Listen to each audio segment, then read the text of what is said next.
আমরা আজকে গ্র্যাভিটেশন আর ইলেকট্রোস্ট্যাটিক্স নিয়ে আলোচনা করব। গ্র্যাভিটেশন নিয়ে অলরেডি স্কুলে আলোচনা হয়েছে। গ্র্যাভিটেশন বেসিক্যালি কি সেটা আমরা সকলেই আমাদের এই গ্র্যাভিটেশন পড়ার আগে থেকেই জানি, অর্থাৎ we are always pulled by the earth. আমরা দেখতে পাই কোনো জিনিসকে উপরে ছুঁড়লেও সেটা পৃথিবীর দিকে নেমে আসে, বা আমরা মাটিতে দাঁড়িয়ে থাকি যখন আমার পা এবং মাটির মধ্যে কোনো যে বলতে পারো যে কন্ট্যাক্ট সেটা ছিন্ন হয় না। তাহলে এই রকম ধারণা গ্র্যাভিটেশনের আমাদের ছিলই বরাবর। তা আমরা এই চ্যাপ্টারে নতুন কি শিখলাম? এই চ্যাপ্টারে নতুন শিখলাম হচ্ছে any two material bodies in this universe attract each other। অর্থাৎ এতদিন পর্যন্ত কেবলমাত্র পৃথিবীর ক্ষেত্রে যেটা সীমাবদ্ধ ছিল, আমরা কেবলমাত্র জানতাম যে পৃথিবীর জন্য এই ঘটনাটা সত্যি, পৃথিবী কেবলমাত্র আকর্ষণ করে আমাদেরকে বা পৃথিবীর উপর থাকা বস্তুকে। That is not actually true. পৃথিবী তো করেই, তার সঙ্গে আমিও আমার আশপাশে থাকা সমস্ত বস্তুকে আকর্ষণ করতে পারি due to this force of gravitation. এবং মজাটা হচ্ছে this force of gravitation is omnipresent, মানে সব জায়গায়, সমস্ত জায়গায় প্রেজেন্ট, এবং সমস্ত জায়গায় এই বা সমস্ত বস্তুদের মধ্যে এই ফোর্স কার্যকরী। অর্থাৎ এই ইউনিভার্সের মধ্যে যে কোনো দুটো মেটেরিয়াল বডিজের মধ্যে এই ফোর্স কিন্তু কাজ করে। এরপর কি পড়া হলো? এরপর পড়া হলো যে যখন এই দুটো বডির মধ্যে একটি হচ্ছে আর্থ, সে তখন আমরা সেই ফোর্সটাকে গ্র্যাভিটি বলবো। তাহলে what is the difference of between gravity and gravitation? Gravitation is the attraction between any two objects in this universe, আর gravity is the force with which gravity is the gravitational force with which the earth attracts all objects towards its center। সমস্ত বস্তুকে নিজের কেন্দ্রের দিকে আকর্ষণ করে যে বল দিয়ে পৃথিবী, সেটি হচ্ছে গ্র্যাভিটি। বাংলায় গ্র্যাভিটিকে বলা হয় অভিকর্ষ, আর গ্র্যাভিটেশনকে বলা হয় মহাকর্ষ। তো নিউটন গ্র্যাভিটেশনের জন্য একটি ল দিলেন। সেই লটি কি? সেই লটি হচ্ছে যে এফ যদি gravitational force between two bodies হয়, অর্থাৎ এইরকম টাইপের একটা রিলেশন আমরা দেখতে পেয়েছিলাম। এইখানে একটা পয়েন্ট মাস বসে আছে m1, এখানে একটা পয়েন্ট মাস বসে আছে m2, এদের মধ্যে দূরত্ব বা ডিস্টেন্স হচ্ছে r। তাহলে f is proportional to m1 m2 by r square. আমি একসঙ্গে লিখে দিলাম এবং এটাকে ইকুয়েশনের মতো চেহারা দিলে f equal to g m1 m2 by r square, এইরকম টাইপের একটা ফর্ম দাঁড়াবে। এগুলো তোমাদের পড়া আছে, আমি এর মধ্যে বিশেষ ঢুকছি না। এইবার যে জায়গাটা বলার আমার সেটা হচ্ছে যে নাও হোয়াট ইজ দিস জি। আচ্ছা, এর মধ্যে আরও একটা কথা বলি, সেটা হচ্ছে দেখো মাসগুলো যত বড় হবে, এটা এই m1 m2-র সঙ্গে ডাইরেক্টলি প্রপোর্শনাল, আর স্কোয়ারের সঙ্গে ইনভার্সলি প্রপোর্শনাল। আর স্কোয়ারটা যেহেতু তলায় আছে, তাহলে m1 m2 যত মাসগুলো যত বেশি হবে তত গ্র্যাভিটেশনাল অ্যাট্রাকশন তত বাড়বে। তাহলে বুঝতেই পারছো, মাসগুলো বেশি হবে মানে হচ্ছে যে ধরো তোমার আর পৃথিবীর মধ্যে যে অ্যাট্রাকশন, তোমার আর সূর্যের মধ্যে অ্যাট্রাকশন বেশি হওয়ার কথা, কারণ সূর্যের মাস অনেক বেশি পৃথিবীর থেকে। তা সত্ত্বেও আমরা পৃথিবী ছেড়ে সূর্যের দিকে উড়ে চলে যাই না কেন? Because the distance between the earth and you, মানে তোমার সঙ্গে সূর্যের যে দূরত্ব, সেই দূরত্বটা যথেষ্ট বেশি, এতটাই বেশি যে এই যে F is proportional two 1/r square. এই আর স্কোয়ারের সঙ্গে ইনভার্সলি প্রপোর্শনাল, তার মানে দূরত্ব বাড়ার সঙ্গে সঙ্গে এই ফোর্স তার স্কোয়ারের সঙ্গে ইনভার্সলি কমতে থাকে, তাহলে প্রচণ্ড পরিমাণে কমে যায়। সেই জন্যে সূর্যের মাস বেশি হওয়া সত্ত্বেও কিন্তু still it can't apply more gravitational force than the earth upon you. পৃথিবী তোমাকে যে গ্র্যাভিটেশনাল ফোর্স অ্যাপ্লাই করে তার চেয়ে বেশি পরিমাণ অ্যাট্রাকশন সূর্য তোমাকে করতে পারে না, because sun is at a much greater distance then you and the earth. তা যাই হোক, এটা আমরা জানি। এবং ক্যাপিটাল জিটা কি? ক্যাপিটাল জিটা হচ্ছে ইউনিভার্সাল গ্র্যাভিটেশনাল কনস্ট্যান্ট। যে কোনো প্রপোর্শনালিটি রিলেশন থেকে আমরা যখন একটা এরকম ইকুয়েশন ফরম্যাটে যাই, তাহলে আমাকে একটা কনস্ট্যান্ট নিয়ে আসতে হয়, সেই কনস্ট্যান্টটাই হচ্ছে ওই জি। তাহলে ক্যাপিটাল জি, এটাকে বলা হয় universal gravitational constant. Why is this universal? Because the value of G does not change anywhere in this universe. কোথাও পরিবর্তন হয় না। তুমি যদি চাঁদে যাও, চাঁদে গিয়ে এই এক্সপেরিমেন্ট, গ্র্যাভিটেশনের যে কোনো এক্সপেরিমেন্ট করো, সেখানে জি এর যে ভ্যালুটা বেরিয়ে আসবে, দেখবে সেই ভ্যালুটা তুমি যদি মার্সে গিয়েও এক্সপেরিমেন্টটা করো, দেখবে একই ভ্যালু বেরোচ্ছে। So G is everywhere the same. তাই সেই জন্যই এটাকে বলা হয় ইউনিভার্সাল, ইউনিভার্সাল কনস্ট্যান্ট। মানে অর্থাৎ it is valid or it's value remains constant at any place in the universe. তো যাকে, তা এখান থেকে ফোর্সটা বুঝতেই পারছো, এটা এটা ফোর্স এফটা, তাহলে এটা তোমার দামের নিউটন ইউনিটে মাপা হবে, এটা কিলোগ্রাম ইউনিটে, এটাও কিলোগ্রাম ইউনিটে, আর এটা মিটার ইউনিটে। তাহলে মিটার, তার আর স্কোয়ার আছে, তাহলে আমাকে মিটার স্কোয়ার করতে হবে। তো then what is the unit of G? তাহলে আমাকে এইখানে জি ইকুয়াল টু লিখতে পারি, তাহলে ক্রস মাল্টিপ্লিকেশন করলে F R square by M one M two. তাহলে বুঝতেই পারছো, এফ এর জন্যে নিউটন, আর এর জন্যে মিটার স্কোয়ার, আর এটার জন্যে কিলোগ্রাম স্কোয়ার। সুন্দর। তাহলে newton metre square per kilogram square, এই হচ্ছে তোমার জি এর ইউনিট। এবং এর একটা ভ্যালুও তোমাদের বইতে সম্ভবত দেওয়াই আছে, 6.67 × 10⁻11 এসআই ইউনিট, আমি যদি খুব ভুল না করি, এরকম টাইপের একটা কিছু ভ্যালু আছে। তো যাই হোক, তোমার ওই ভ্যালুটা হচ্ছে ইউনিভার্সাল গ্র্যাভিটেশনাল কনস্ট্যান্টের ভ্যালু। এইবার নেক্সট যে টপিকটা তোমাদের আছে সেটা হচ্ছে acceleration due to gravity. Acceleration due to gravity, now what is acceleration? আগের দিনই আলোচনা করেছি অ্যাক্সিলারেশন কি। অ্যাক্সিলারেশন হচ্ছে rate of change of velocity, অর্থাৎ সহজ কথায় বলতে গেলে গতিবেগ বৃদ্ধির হারকে ত্বরণ বলা হয়। অ্যাক্সিলারেশনের বাংলা হচ্ছে ত্বরণ। তুমি সাইকেলের সিটে চেপে বসে আছো, নাও ইউর ভেলোসিটি ইজ 0 km/h বা 0 m/s। এইবার তুমি প্যাডেলে চাপ দিলে, ইউ টেক 10 সেকেন্ডস টাইম, তুমি 10 সেকেন্ড সময় নিলে, সময় নিয়ে তোমার স্পিড বেড়ে বা ভেলোসিটি বেড়ে ধরো হলো 20 m/s। তাহলে ছিল 0 m/s, হলো 20 m/s। Now what is the change in velocity in this 10 seconds? 20 m/s minus 0 m/s, that means 20 m/s। তাহলে আমার চেঞ্জ ইন ভেলোসিটিটাও 20 m/s। তাহলে 10 সেকেন্ডে ভেলোসিটি চেঞ্জ হয়েছে 20 m/s। 1 সেকেন্ডে ভেলোসিটি চেঞ্জ কতটা হবে? 20 m/s বাই 10 সেকেন্ডস। তার মানে কাটাকুটি করলে 20/10, কাটাকুটি করলে 2 হয়। তাহলে দেখো ইউনিটটা হবে 2 m/s²। এইটা হচ্ছে আমার অ্যাক্সিলারেশন। অর্থাৎ এই রেটে, অর্থাৎ অ্যাক্সিলারেশন হচ্ছে 1 সেকেন্ডে কতটা ভেলোসিটি বাড়লো, সেটাই আমার অ্যাক্সিলারেশন, সহজ কথায় বলতে গেলে। তা এই যে উদাহরণটা দিলাম, এই উদাহরণের ক্ষেত্রে তোমার ভেলোসিটি বৃদ্ধির হার বা অ্যাক্সিলারেশন বেরোলো 2 m/s²। Now if your velocity increases due to the action of gravity, অর্থাৎ ধরা যাক রূপম খুব মানে পড়াশোনা করছে না, ফাঁকি দিচ্ছে। স্কুল টুল খোলার পর দেখলাম এই 6 মাস ধরে বাড়িতে কিছুই করেনি, একদম পুরো ফাঁকা, শুধু স্যারেদের মাথায় টুপি পরিয়ে গেছে।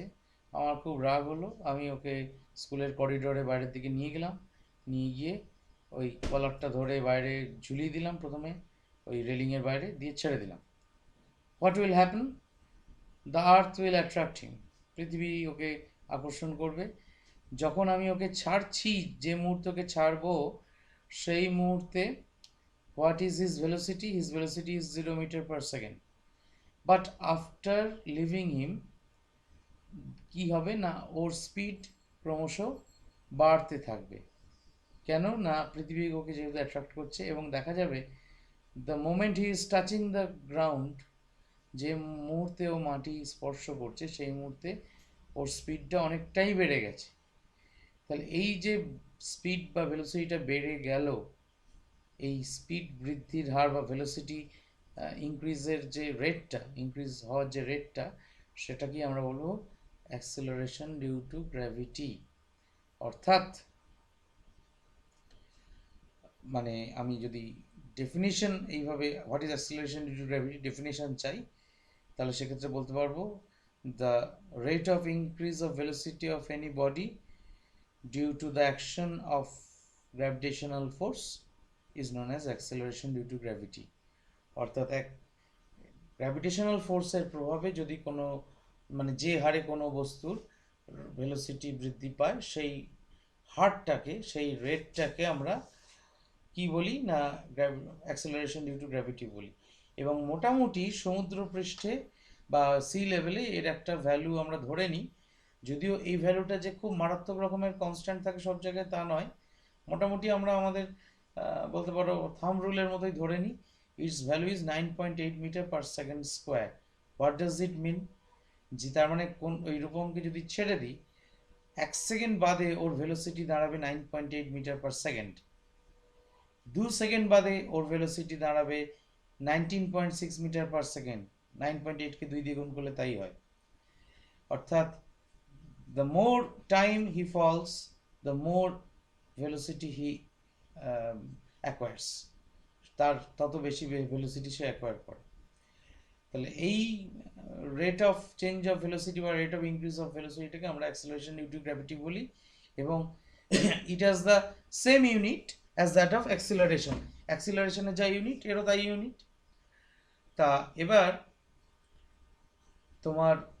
তোমাদের সিলেবাসে যা আছে আর কি এই জায়গাটায়, এই অ্যাক্সেলারেশন ডিউ টু গ্র্যাভিটি নিয়ে মানুষের অনেক বক্তব্য চিরকাল ছিল, বাইবেলেও অনেক কথা লেখা আছে আর কি।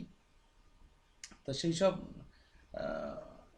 ঠিক কি ঠিক নয় সেই নিয়ে বিভিন্ন চিন্তাবিদরা, দার্শনিকরা বিভিন্ন সময় বিভিন্ন চিন্তা করেছিলেন। তা আমরা কে কি চিন্তা করেছিলেন দেখবো না, আমরা প্রথমে চলে যাব একদম গ্যালিলিও কি বলেছিলেন সেইটার দিকে। গ্যালিলিও কি বলেছিলেন না, গ্যালিলিও বলেছিলেন যে when two masses are dropped from a height, they fall with equal rapidity. Now what does it mean? মানে হচ্ছে ধরা যাক আমি ওই বক্রেশ্বর থার্মাল পাওয়ারের যে চিমনিগুলো আছে সেই চিমনির মাথায় আমি সৌমিককেও তুলেছি, রূপম ঘোষকেও তুলেছি। বুঝতেই পারছো which one is heavier and which one is lighter, you know. তাহলে এই লিফটে করে তুলেছি একদম টঙে, তোলবার পর দুজনকে একই সঙ্গে ফেলে দিয়েছি।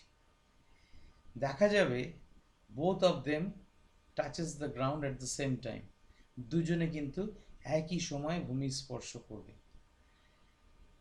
যে ভারী সে আগে স্পর্শ করলো, যে হালকা সে পরে স্পর্শ করলো, এমন ঘটনা কিন্তু ঘটবে না। ব্যাপারটা হচ্ছে যে তার মানে কি দাঁড়ালো আমার, ব্যাপারটা দাঁড়ালো যেটা যে all bodies irrespective of their masses, তাদের মাস যাই হোক না কেন, if they are allowed to fall freely, freely fall করতে হবে অবশ্যই, প্যারাশুট নিয়ে নয়, ফ্রিলি ফল করতে হবে। সেই ফ্রিলি ফল যদি করা হয় মানে অর্থাৎ তার উপর কোনো বায়ু বা এয়ার বা এই জাতীয় কোনো মানে বাধা বল যদি না কাজ করে। কেন স্যার আপনি কি ওদেরকে ফেলবেন যখন এয়ার কি ওখানে থাকবে না? হ্যাঁ থাকবে, বাট এয়ার রেজিস্ট্যান্সটা তখন ওদের কাছে নগণ্য হয়ে যাবে। They will not, their velocity will be affected very little with the frictional drag of the air, এই আর কি। তারা যদি প্যারাশুট নিয়ে নামতো তাহলে কিন্তু অনেকটাই ম্যাটার করতো, কিন্তু তারা যেহেতু এমনি লাফিয়েছে তাহলে সেই জন্য তাদের উপর এই frictional drag of the air, যেটাকে ভিসকোসিটি বলা হয়, সেটা বিশেষ ম্যাটার করবে না। They will fall at the same time, they will touch the ground at the same time. এটা গ্যালিলিও বলেছিলেন যে যে তোমার all bodies falling freely from rest, তাকে রেস্ট থেকে পড়তে হবে অবশ্যই, ফলস উইথ ইকুয়াল র্যাপিডিটি। এবং এটা প্রমাণ করবার জন্য উনি একটি 10 পাউন্ড এবং একটি 100 পাউন্ডের দুটো আয়রন স্ফিয়ার, দুটো বল নিয়ে লিনিং টাওয়ার অফ পিসার একদম উপরে উঠেছিলেন, উঠে এবার ওই বল দুটোকে ফেলে দিয়েছিলেন। সবাই চোখের সামনে দেখলো যে দুটো বল, যেটা 10 পাউন্ডের বল এবং যেটা 100 পাউন্ডের বল, which is 10 times heavier than the first ball, both touch the ground at the same time. তারা দুজনেই কিন্তু একই সময় ভূমি স্পর্শ করলো। তাহলে গ্যালিলিও তত্ত্ব সঠিক। এটা ম্যাথমেটিক্যালিও স্ট্যাবলিশ করা যায়, তোমাদের ম্যাথমেটিক্স আমি ঢোকাতে চাইছি না। ম্যাথমেটিক্স ঢোকালে you will lose all interest in science. মুশকিল হচ্ছে অঙ্কটার মতো সহজ ভাবে ব্যাখ্যা অন্য কিছুতে দেওয়া যায় না। কোনো একটা জিনিসকে সহজে এক্সপ্লেন করার জন্য ম্যাথমেটিক্যাল লজিকের বড় আর কোনো লজিক হয় না। বুঝতেই পারছো, ম্যাথমেটিক্যালি আমি যদি কোনো একটা জিনিসকে প্রমাণ করতে পারি, there is no logic to cut it. কিন্তু ব্যাপার হচ্ছে তোমরা বেশিরভাগই আমি দেখেছি you are very much awkward to face mathematics. তা হওয়া উচিত নয় কিন্তু।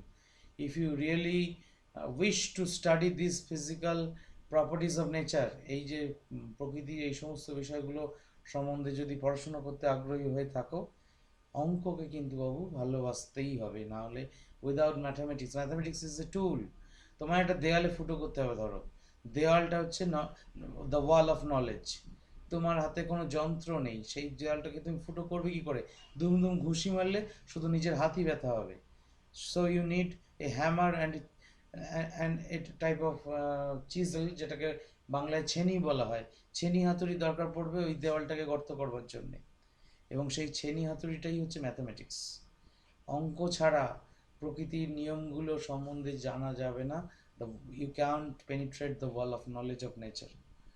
হ্যাঁ, এইটুকু বলে রাখলাম। সুতরাং অঙ্ককে ভালোবাসতেই হবে, এবং যে জিনিসটা একটু তোমরা নিজেরা কমজোরি, সেই জিনিসটা একটু বেশি করে করবে, দেখবে সমস্ত যে দুর্বলতা, সেই দুর্বলতাগুলো খুব সহজেই কেটে যাচ্ছে, অসুবিধে কিছু হবে না। মানে just spend more time with that subject. যে সাবজেক্টটা কম ভালো লাগে, যে সাবজেক্টটা বুঝতে পারো কম, সেই সাবজেক্টটা তার মানে it demands more time from you.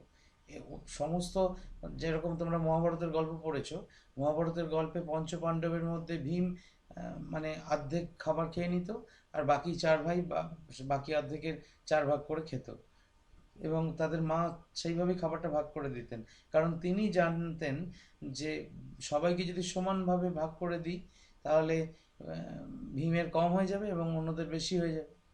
তাহলে সুতরাং ভীমের দরকার বেশি, তাহলে ভীম আধখানা খেতেন আর বাদ বাকিরা সেই আধখানার আবার 4 ভাগ করে খেতেন। তার মানে এরকম এই বিজ্ঞানের এই বিষয়গুলো, ফিজিক্যাল সায়েন্স বলো ইত্যাদি, ম্যাথামেটিক্স বলো, this subjects actually demand greater time than other subjects.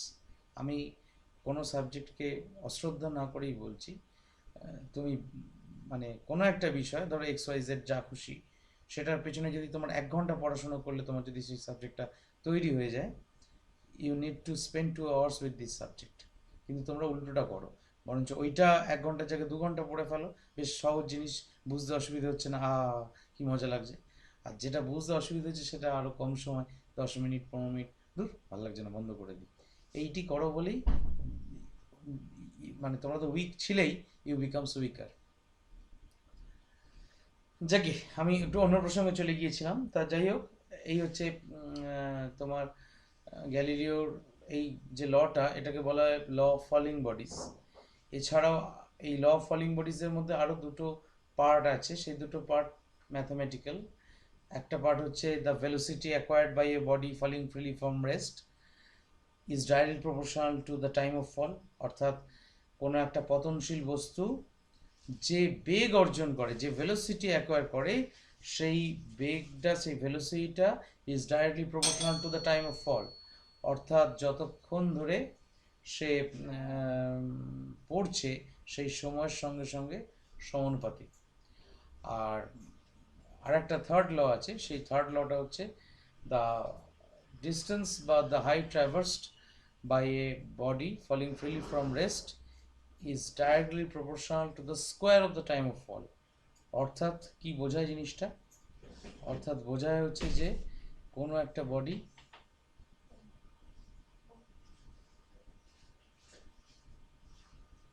মোটো ও কপিল, বেশ তুমি ওখানে রেখে যাও, আমি ক্লাস নিচ্ছি বাবা, কথা বলতে পারলাম না এখন। হ্যাঁ, তুমি কার সঙ্গে এসছো?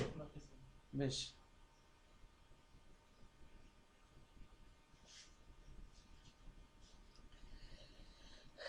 হ্যাঁ, কি যেন বলছিলাম, যে the height traversed by a body falling freely from rest is directly proportional to the square of the time of fall. অর্থাৎ কোনো একটা বডি যেটা রেস্ট থেকে পড়ছে সেটা কিন্তু যত সময় যাবে, মানে সময় অতিক্রম করবে, সেই সময়ের স্কোয়ারের সঙ্গে তার যে ডিস্টেন্সটা সে কভার করবে সেটা ডাইরেক্টলি প্রপোর্শনাল হবে। একটা জাস্ট উদাহরণ নিই, তাহলে ব্যাপারটা খানিকটা ক্লিয়ার হবে। ধরো যদি সে 1 সেকেন্ড সময়ে যদি এক্স মিটার যায়, হ্যাঁ, তাহলে 2 সেকেন্ড সময় সে এক্স স্কোয়ার মিটার যাবে। হ্যাঁ, তার বা তোমার তোমার ভুল বলছি আমি, অবশ্য ঠিক বললাম না, উদাহরণটা ঠিক প্রযুক্ত হলো না। 1 সেকেন্ড সময় সে ধরো মানে আমি একটা হিসেব একটুখানি দেখিয়ে দিই, নাহলে ঠিক ক্লিয়ার হবে না মুখে যদি বলি। এই একটা রিলেশন মনে মনে ভাবো, অর্থাৎ টি এর ভ্যালুটা 1 যদি বসাই, H equal to 4.9 for T equal to 1 second, এত মিটার। এইচ ইকুয়াল টু, তার মানে এখানে যদি 2 বসাই, টি ইকুয়াল টু যদি 2 সেকেন্ড বসাই, তাহলে 4.9 ইন্টু 4 হয়ে যাবে, এত মিটার। এইচ ইকুয়াল টু যদি আমি 3, টি ইকুয়াল টু যদি 3 সেকেন্ড বসাই, তাহলে এটা 3 স্কোয়ার মানে 9 মিটার হয়ে যাবে। এইটা কোথা থেকে আমদানি করলেন স্যার? এইটা আমদানি করলেন কোথা থেকে? আমদানি করলাম যে জায়গা থেকে সেটা এখন বোঝাতে পারবো না বলে সেটা এখন লিখছি না, কোনো একটা জায়গা থেকে আমদানি করেছি। অন্তত এইটুকু, just keep this confidence that I have not written anything wrong. যাকে এইভাবে ভেলোসিটিটা বাড়তে থাকে। তা তোমাদের এই গ্র্যাভিটেশন এইটুকুই আছে, এর বেশি বিশেষ কিছু নেই, আর যা যা আছে পড়ে নিও। আর গ্র্যাভিটেশন হচ্ছে, আরও একটা কথা বলে নিই, সেটা হচ্ছে gravitation is a central force. না, what is a central force? না, যে ফোর্স কোনো একটা বডির সার্কুলার মুভমেন্ট বা এর জন্য দায়ী, অর্থাৎ রিভলিউশনের জন্য দায়ী, সেই ধরনের ফোর্সকে সার্কুলার সেন্ট্রাল ফোর্স বলা হয়। যেমন তুমি একটা ঢিলের গায়ে সুতো বেঁধেছো, দিয়ে সেই সুতোর আরেকটা প্রান্ত নিজের আঙুলে বেঁধেছো, দিয়ে ঢিলটা বাই বাই করে ঘোরাচ্ছ। এইবার তাহলে ঢিলটা কেন সার্কুলার পাথে ঘুরছে? Because it is attach to your finger by the string. যেই মুহূর্তে সুতোটা ছিঁড়ে যাবে, সেই মুহূর্তে ঢিলটা আর কিন্তু ওই সার্কুলার পাথে ঘুরবে না। So the tension of the string, দড়ির যেটা টান, সুতোর যেটা টান, সেই টানটাই হচ্ছে তার মানে সেন্ট্রাল ফোর্স, যে সেন্ট্রাল ফোর্সের জন্যে ওই ঢিলটা সার্কুলার পাথে ঘুরছে। ঠিক তেমনি gravitational pool is a circular force, এই যে কথাটা বললাম, সেন্ট্রাল ফোর্স এই যে কথাটা বললাম, তার কারণ কি না? তার কারণ হচ্ছে it due to this gravitational pull, the sun revolves around the earth revolves around the sun, the moon revolves around the earth. এইটা যদি সেন্ট্রাল ফোর্স না হতো, এইগুলো কিন্তু রিভলিউশনগুলো সম্ভব হতো না। এই আর কি। নেক্সট, গ্র্যাভিটেশন থেকে এবার যদি তোমাদের প্রশ্ন থাকে বলে ফেলো, আমি তারপর ইলেকট্রোস্ট্যাটিক্স নিয়ে আলোচনা করব।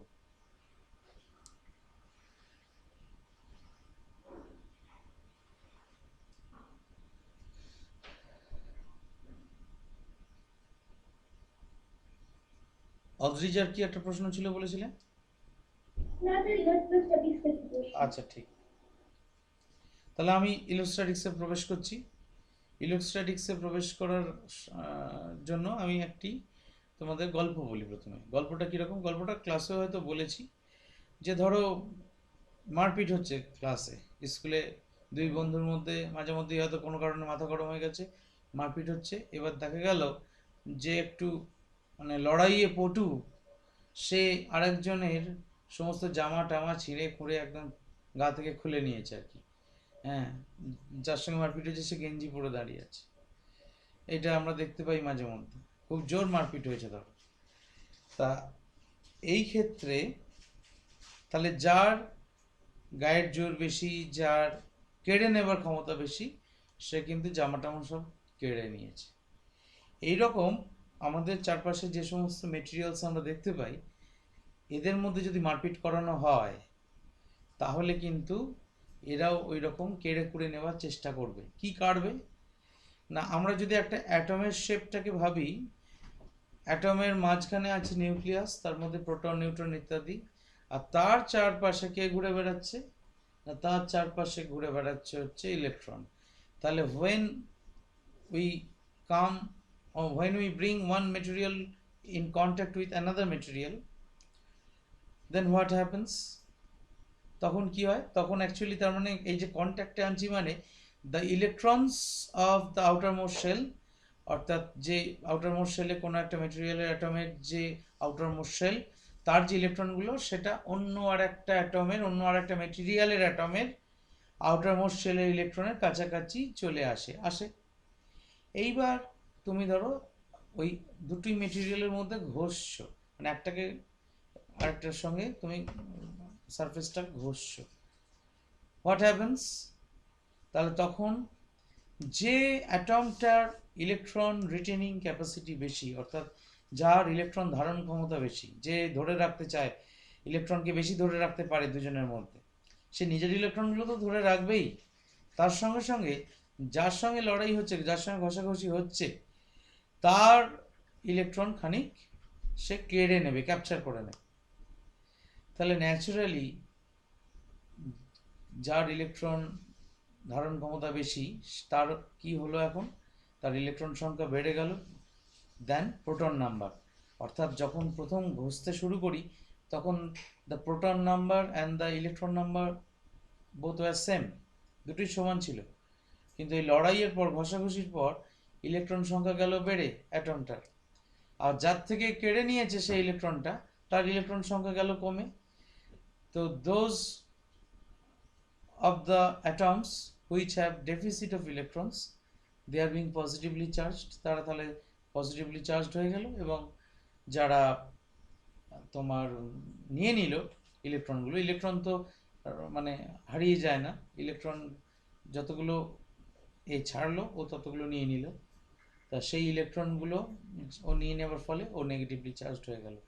এইভাবে আমরা by the method of rubbing, by the method of friction, আমরা কিন্তু একটা বডিকে পজিটিভলি চার্জড আর একটা বডিকে নেগেটিভলি চার্জড করতে পারি।